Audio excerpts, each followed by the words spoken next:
Guys, the film was so fun and so great to watch. What was it about the script or the book that you guys read that said, I need to make this, I need to be a part of this? Well, it spoke to the films that I loved growing up. You know, all of those really great Amblin classic films that were scary, that didn't patronize the kids, that had a kind of a message in them, but it wasn't sort of teaching them a lesson like in school. And then I also was a horror fan, so it wasn't just the story, it was the chance to work with Eli, because I thought, you know, your sensibility clashed up against this story would be great. And I've always wanted to make a kids movie, and my version of a kids movie. And I know that might sound like a surprise, but my favorite directors like Sam Raimi and Peter Jackson, who, you know, worked with Kate, you know, they started in horror and then they made Spider-Man and Lord of the Rings. And that was the career trajectory that I always hoped to have. And I thought back to my childhood, and the movies that were the most important movies that I saw in the theaters were those Amblin movies, those scary Spielberg films like E.T., Raiders of the Lost Ark, and other Amblin films like Goonies and Gremlins and Poltergeist. And there was a whole kind of world of these kids' PG movies like Time Bandits and Dragon Slayer that were scary, but more like Grimm's fairy tales. And I just feel like that's a lost subgenre now. There's no movie that parents who love scary movies can take their kids to get them excited about scary movies. This is a film that you can see with your parents and take your kids to, and everyone laughs and is scared. It's like going through a fun haunted house. Yeah, I feel like you guys built this incredible world. I mean, the movie is really, really fun, but there is this element of creepiness to it that you get that I think is your sensibility. For so sure. Can you describe that world that you guys have built? Well, I mean, a lot of it, and physically, I mean, I think the movie looks incredible. John Hutman's production design was extraordinary. It was so detailed, all the taxidermed animals, and every corner of the set was filled with some weird, creepy object.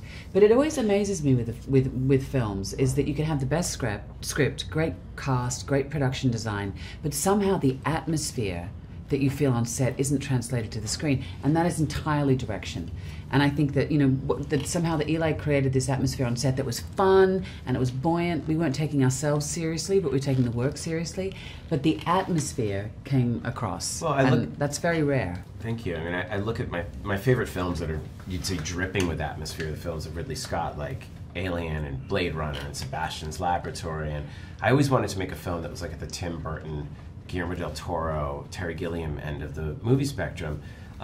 But you know what I love is that underneath it all, you can have the creepiness, and what makes it acceptable is that at the end of the day there is this core message of embracing your weirdness.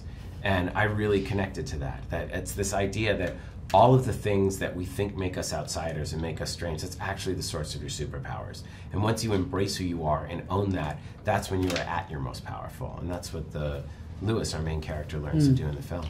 And you guys have spoken to this a little bit, but can you just tell me what elements about this movie are just perfect for kids of all ages to come and see?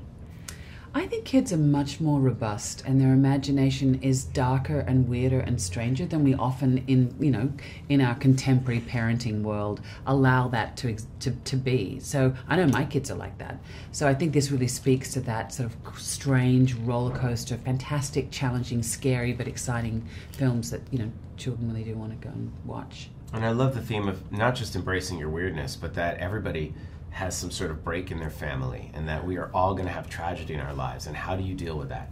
Do you move forward and find your new family and bring out the best in someone else and bring out the best in yourself, or do you want to reverse time and turn everything back and wipe it all away for everyone?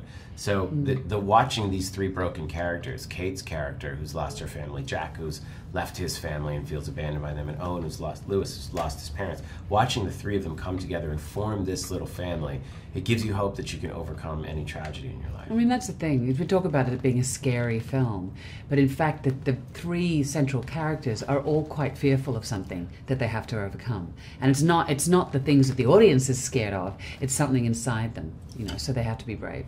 And this movie is all about magic with the witches and the warlocks. Is there some magic trick that you guys have always wanted to perform? I want telekinesis. I really would love to move things with my mind. I would love the power to control when I have to go to the bathroom or not. Especially right before a really long car ride. Or right now. Or right now. Hey, Vali here. So, are you a big movie fan? Well, stay with me as I have some cool random facts for you. Due to a miscommunication on set in The Hateful Eight, Kurt Russell accidentally smashed an antique guitar from 1870 instead of a prop. The dog who played Toto in The Wizard of Oz received a higher salary than most of the people who played Munchkins. And lastly, Michael Caine was so terrified of Heath Ledger's Joker in The Dark Knight that he forgot his lines in the first scene they shot together. Do you know any other cool facts? Let me know below. And remember, we publish new videos every day, so be sure to subscribe for more great content. Bye bye!